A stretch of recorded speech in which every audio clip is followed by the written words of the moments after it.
1. Mr. Speaker, ladies and gentlemen, the invisible hand has failed to be a check and balance against the worst forms of greed and capitalism.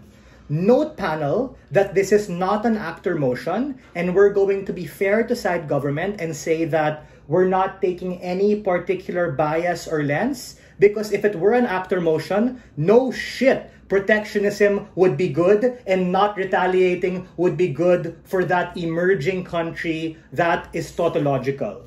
We have to understand that in order to push back against Brazilian monopoly over soybeans, crude petroleum oils, and iron ore, or Indian monopoly over Tata Motor vehicles, diamonds, and pharmaceutical components, these become the ultimate motivation of our side of the house to retaliate, defend, and push back our own economy as a form of being able to protect ourselves. I am going to tell you a couple of things coming from our side that serve as reframing, positive material, and a comparative in order to be charitable, which we feel our opening had not done. This is my extension.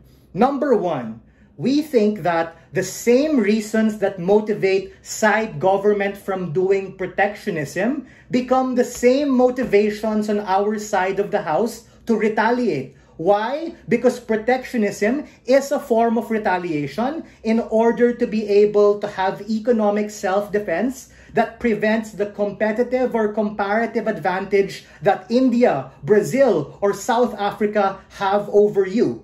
Let's say you are country X. Whether you are an emerged or developed country like US, Germany, or France, or whether you're an emerging or developing country like the Philippines, Thailand, or Vietnam, you need to be able to protect your own economic, political, and social interests to do things like bolster your domestic economy, prevent any concession of soft or hard power that I raised in my POI, and be able to protect your consumer base in order to have the fairest and best trade comes.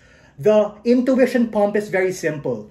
The best negotiation is when both parties do not get what they want, and we think what motivates our side of the house is to retaliate against the other side who is trying to get what they want in the name of domestic protectionism. The POI I had to DPM, absolutely no response, and we think that the fear that you actually have from that emerging country doing protectionism become the very disincentive structure and check and balance to be able to protect them against the very greed that motivates them to do it. Why? Because of what his partner mentioned. PM characterized them to be large manufacturers with economies of scale, and we think that A, if we retaliate, if they're as good as you say they are, or as important, then they can take it. Their financials and margins can take it. But what if they don't? Because they're worried about what happens to the people on the ground. Exactly. That means we're hitting them where it hurts, and this becomes an ultimate capacity to not allow these things from running too hot. I'll take you in a bit, right? The second part about this is retaliatory measures are a justified and effective pushback against protectionism in order to allow the economic reality to revert to the mean or the average and not allow protectionism, as they said, to go on too long or too far. That is a function of duration, meaning time, or magnitude, meaning extent.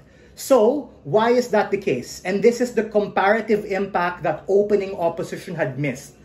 Protectionism is good, but it's good for them, meaning it's good for the emerging or developing country doing it. It's not good for you. Why? A, because they already control certain industries, which is a concession opening government made when they talked about textiles, e-vehicles, and bananas. Absent any form of retaliation, political lawsuits, or any form of proportional direct tariffs and sanctions, these are the only way to be able to prevent them having an economic leverage over you and you being able to compete. And this becomes the proximate interest of people on the ground. Even if prices in the short term go up, who gives a shit, right? Because if it goes too high or too long, no one's gonna import and export to them. And what we do is we stress test their model and capacity when we allow their margins to suffer and poke their business model, meaning, all right, in the short term, we have a price war, but in the medium term, it reverts to the mean or else they won't make any money. And in the long term, we send the message that, yo, you might be motivated by protectionism, but don't be an asshole because you can't be too greedy. And as a consequence, the world will suffer. Opening government, go for it. Okay, in origin countries, most people live there. These people are very more poor, and marginal improvement in their life is important. They were former colonized, who deserve basically now to advance themselves. Therefore, they are most important actor, and we should protect them over the people in developed countries. Yeah, we think that on our side, the prices are going to affect the domestic market of the dude who's gonna do the protectionism because we're gonna retaliate, and it's also gonna affect the people who are in the receiving end because prices go up. That is a harm we're willing to take in order to not allow any singular country to have a monopoly over you. Why? Because take a look at the average fucking price of e-vehicles, whether you're a market leader like BYD in China or Tata Motors in India. It's so high. It's not yet at a point wherein it's like cell phones where everyone can have it. And that's precisely because we need to be able to push back against these motherfuckers because these are very people who think they've cracked the model. That's what OG said, right? Yeah, economies of scale, we can do it. But contrary to popular belief, things can get better.